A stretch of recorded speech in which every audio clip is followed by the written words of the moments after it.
استقامت اور ثابت قدمی۔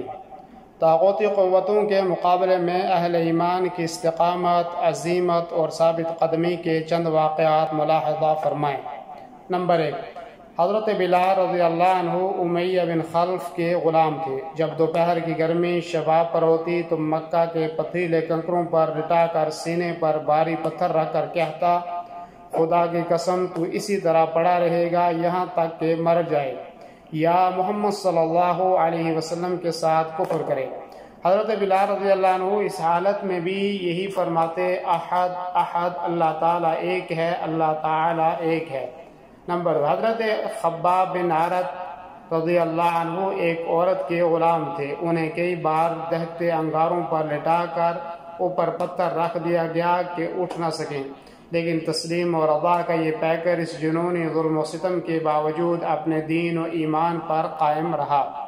نمبر 3، ایک ضعیف العمر خاتون حضرت سمیہ بنت خباب رضی اللہ عنہ کو لوہے کی زرہ پہنا کر چلچلاتی دھوپ میں زمین پر لٹا دیا جاتا اور کہا جاتا کہ محمد صلی اللہ علیہ وسلم کے دین سے انکار کرو۔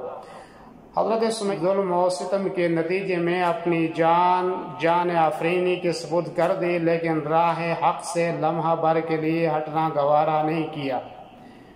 نمبر 4، حضرت حبیب بن زید دوران سفر جھوٹے مدعی نبوت مسیلمہ کذاب کے ہاتھ لگ گئے۔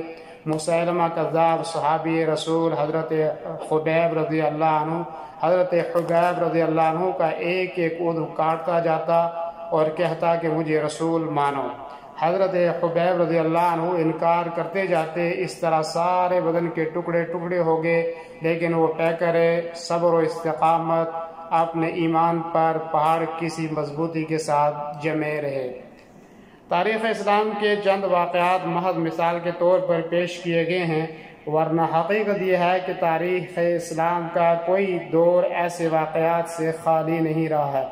تاریخ کے طالب علم کے لیے یہ سوال بڑی اہمیت کا حامل ہے کہ اہل ایمان نے ان ناقابل بیان اور ناقابل تصور مظالم کے مقابلے میں جس حیران کن استقامت اور ثبات کا مظاہرہ کیا، اس کا اصل سبب کیا تھا؟ اس سوال کا جواب خود اللہ تعالیٰ نے قرآن مجید میں دیا ہے۔ سورہ ابراہیم میں کلمہ طیبہ کی مثال کے فوراً بعد ارشاد ربانی ہے، یثبت اللہ الذین آمنوا بالقول الثابت فی الحیاۃ الدنیا وفی الآخرہ۔ ایمان لانے والوں کو اللہ تعالیٰ ایک قول ثابت کلمہ طیبہ کی بنیاد پر دنیا اور آخرت دونوں جگہ ثبات عطا کرتا ہے۔ یہ عقیدہ توحید ہی کا فیضان ہے کہ باطل عقائد و افکار کا طوفان ہو یا رنج و علم کی یورش، جابر اور قاہر حکمرانوں کی چیرہ دستیاں ہوں یا طاغوتی قوتوں کا ظلم و ستم، کوئی بھی اہل توحید کے پائے ثبات میں لغزش پیدا نہیں کر سکتی۔ مذکور آیت کریمہ میں دنیا کے ساتھ ساتھ آخرت میں بھی اہل توحید کو ثبات کی خوشخبری دی گئی ہے۔ آخرت سے مراد یہاں قبر ہے، جیسے کہ بخاری شریف کی حدیث میں رسول کریم صلی اللہ علیہ وسلم کا ارشاد مبارک ہے، جب مومن کو قبر میں بٹھایا جاتا ہے تو اس کے پاس سوال و جواب کے لیے فرشتہ بھیجا جاتا ہے، تب مومن لا الہ الا اللہ محمد الرسول اللہ کی گواہی دیتا ہے۔ یہی مطلب ہے اللہ کے فرمان کا یثبت اللہ الذین آمنوا۔ گویا قبر میں منکر نکیر کے سوال کے جواب میں ثبات بھی اس عقیدہ توحید کی برکت سے حاصل